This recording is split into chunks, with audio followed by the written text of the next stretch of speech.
Hello and welcome to video 4, the last one in the New Beginnings series. Action, small steps that make big differences. Welcome back. I'm Jean Ramsey from Inspired Education Coaching. We've covered awareness, understanding your unique child. We've covered acceptance, working with, not against how their brain works. Now it's time for action. And I'm going to tell you something that might surprise you. The families who make the biggest transformations aren't the ones who overhaul everything overnight. They're the ones who make tiny, strategic changes based on what they've learned about their family. Let's talk about how to do that. Why small wins matter. I'm going to gaze into my crystal ball. And I'm going to imagine that you've got very ambitious because it's January. You're going to fix the morning routine and the homework battles and the sibling conflicts and the bedtime chaos. But by February, you will have changed nothing and you feel exhausted, overwhelmed and a failure again. Do you think I've got that right? Here's what I've learned. Pick one thing. Make it smaller than you think it should be, but do it consistently every day and build from there.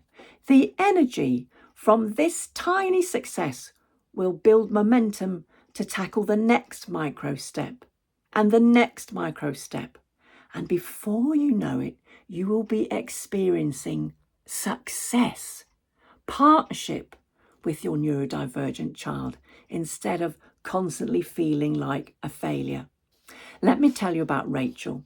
She came to me overwhelmed.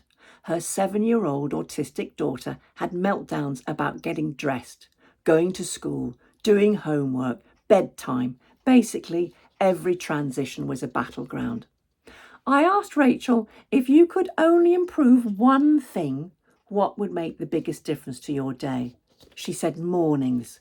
If we could get out of the door without World War III, everything else would be manageable. So we went smaller. But what's the first thing that goes wrong in the morning? Getting dressed. She melts down over clothes. Smaller still. What specifically is it about the clothes? Well, it turned out it was the tags, the seams, certain fabrics, but also, and this is the awareness piece, having to make decisions first thing when her brain wasn't awake yet. The solution? Tiny. Rachel laid out clothes with her daughter the night before. The same 3 comfortable outfits on rotation. No tags, no decisions required in the morning. Did this solve world hunger? No. Did it transform their mornings? Absolutely. That's how action works using the coach approach. Small, strategic, based on your child's actual needs and something that you've worked on together in collaboration. This is how the action formula works. 1. Use your awareness, the pattern matching that you did in the first instance.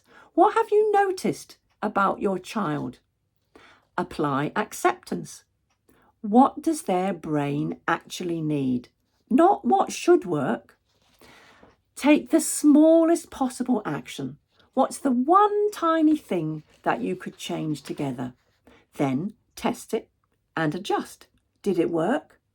Why or why not? Do it again, but use the information that you've learned and tweak it and try it again. Let's walk through this with some common scenarios. Scenario 1, the homework battles. Awareness. You've noticed your ADHD child focuses best after physical activity, worst when hungry, can only manage 15 minutes before needing a break. Acceptance. They are not going to sit still for an hour like their sister does. Their brain needs movement and frequent breaks. Action. After school, trampoline for 20 minutes, then a snack. Homework in 15-minute chunks with 5-minute movement breaks between. Accept it takes longer than it should.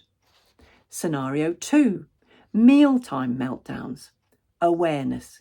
Your autistic child only eats 7 foods. Attempts to introduce new foods cause massive distress. But you've noticed they'll sometimes try food that looks like food they already eat. Acceptance. They're not being difficult. New foods genuinely feel threatening to them.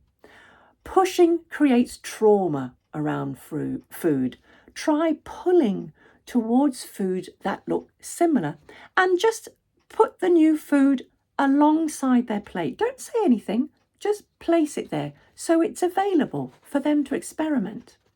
Action. Stop fighting. Serve their safe foods. Once a week, offer something that looks like a safe food. Carrot sticks alongside chips perhaps. Different shaped pasta if they eat mac and cheese on repeat. No pressure, just exposure. Trust the process. Scenario 3, social battles. Awareness. Your child desperately wants friends, but group situations are overwhelming. One-to-one, they're fine. At playgrounds, they'll parallel play, but they don't really interact. Acceptance. They might not be a group activities child, and that's okay. They can have a rich social life differently. Action. Instead of pushing group sports or parties, arrange one-to-one play dates. Find clubs around their special interest where social interaction has a focus, like Lego club or coding club or art class. Quality over quantity. One family I'm working with have discovered that their neurodivergent child actually likes skiing at the local snowdrome. He can choose whether or not to chat with the others when they're waiting at the foot of the slope to be dragged back up to the top. And he's actually going to go on the school ski trip. The strategy graveyard. Now, let's be real. You're going to try things that don't work. Welcome to what I call the strategy graveyard.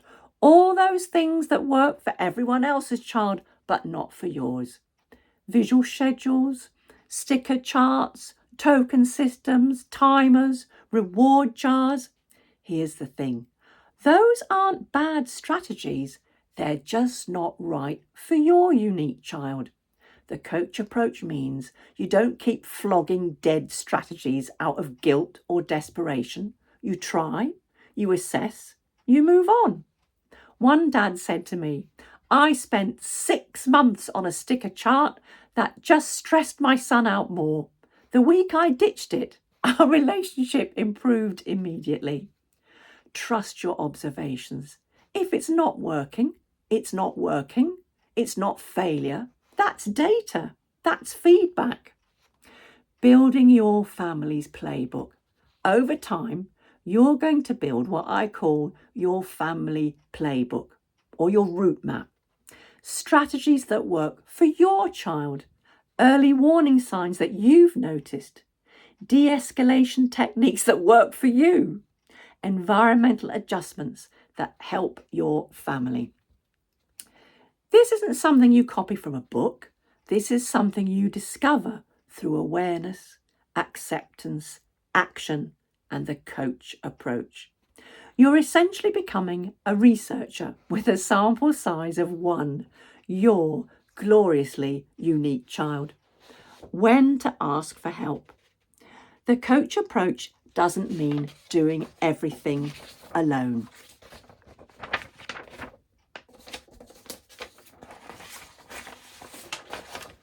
Sometimes the action you need to take is get support. Find a therapist who gets it. Join a coaching program. Connect with other neurodivergent families. Sometimes the awareness is, this is bigger than I can handle alone. And the acceptance is, asking for help is a strength. It's not a weakness. The long game. Here's what I want you to know as we close this series. Change in neurodivergent families is not linear. It's 3 steps forward, 2 steps back, sideways for a while, and then a sudden leap. like joining the school ski trip. There will be bad days. There will be weeks where everything you've built seems to collapse. That's not failure. That's life with a developing, growing, changing child who experiences the world differently. And when you're grounded in awareness, acceptance, and action, when you're responding to the child you actually have, rather than fighting the child you think you should have, those bad days will get fewer and the good days will get better as your relationship will deepen. So here's your action step, and it's tiny. Pick one thing from this series, just one. Maybe it's keeping a pattern diary this week. Maybe it's letting go of one should. Maybe it's making one small change to your routine based on what you know about your child. One thing. Do it. Do it every day and notice what happens. And if you want support on this journey, I'd love to help. I run a 13-week group coaching program for parents and grandparents and teachers using exactly this framework: awareness, acceptance, and then action. I also offer one-to-one coaching for neurodivergent young people called Unlocking Your Potential. And I run webinars where we dive into specific challenges neurodivergent families face. All the links are below, but whether you work with me or not, please know this: you are not failing. You're parenting a child who needs something different. And now you have a framework for figuring out what that something different is. Thank you for watching this series. I'm Jean from Inspired Education Coaching, and I'm so happy if the tiniest thing lands for you and your family. Every good wish for 2026.